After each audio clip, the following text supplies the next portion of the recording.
Next is the lecture number 9. It is about the quality control test.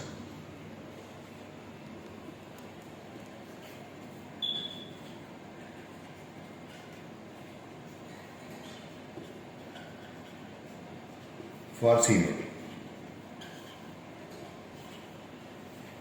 As per ASTM C150, this test is actually divided into two sections. For easy understanding, I have separated the chemical test, and second one I have separated other physical tests. Now, here I will discuss only about the chemical test. Chemical test for cement.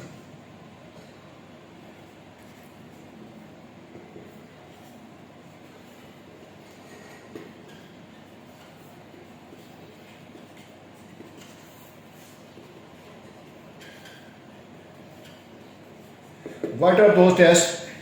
As per ASTM C150, first test is insoluble residue.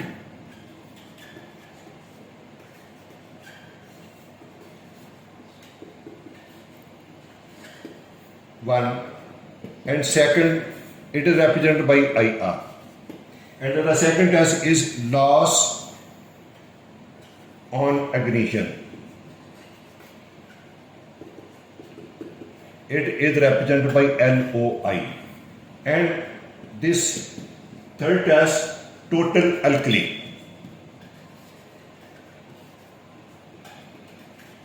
Its formula is Na2O plus 0.68 K2O. And the fourth one is magnesium oxide.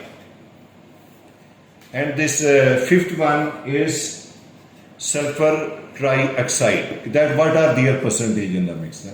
And next one is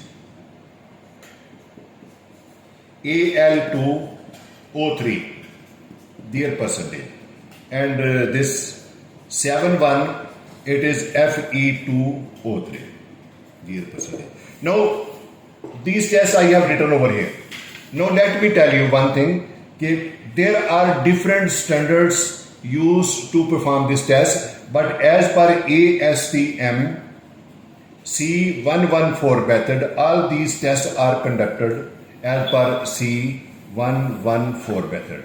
I will not go in detail, just I will tell you that, for example, insoluble residue, as per standard ASTM 150, because this is the specification, its value is mentioned 0.75% maximum. But when the test was performed on this one, its value came out to be 0.42. It means acceptable. And after this second test, LOI, loss on ignition, its value maximum is 3%. But when the test was conducted on this one, as per ASTM C114 method, its value comes out to be 2.6. So it's also acceptable. Next is the total alkali. This total alkali is not mentioned in the standard like ASTM C150. It's not over there. But this test is required on this one, and in the BS its value is mentioned should be 0.6% maximum. But when the test was conducted, its value comes out to be 2.5. So it is also, so keep this in mind. This maximum value I have written over here is not as per ASTM C150, but it is given in the BS value. So similarly, after writing these three value, next I will go to this other person, magnesium oxide. Magnesium oxide, its maximum acceptable limit as per standard is this one. But when test was conducted, its value comes out to be 4.7%. So it means this is also compliant. Next one, sulfur trioxide. Its maximum value is 3% maximum.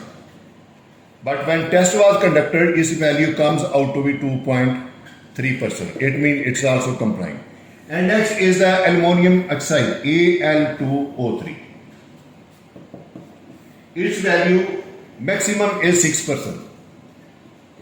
But after conducting the test, its value comes out to be 4.5.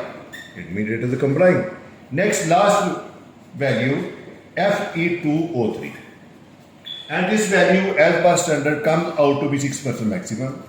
But when test was conducted, its value found out to be 4.6%. So these are my chemical analysis values which I have shown you over here. So you please, all people, not need to know in detail, because all these tests are conducted by the chemical engineer in the laboratory. You just have to see what standards say, which I have written over this as per ASTM C150, and what is the value coming after conducting the test. You as a civil engineer just will have to check the comparison table, which I have shown you over here. I have not gone in detail because it is not the scope of civil engineer. Civil engineer, when it is receiving the cement on the site, when it has to make the analysis of this value, he will have to say what is the maximum limit, what is the test report, what is the maximum limit, what is the test report. You will have to only make the comparison of these values. When you feel that all these values are satisfying my standard, then we can say that this cement has been accepted. Why it is accepted? Because it has complied the standard, complied C150 specification. So this was my just brief introduction about the chemical properties, and thank you very much for seeing this.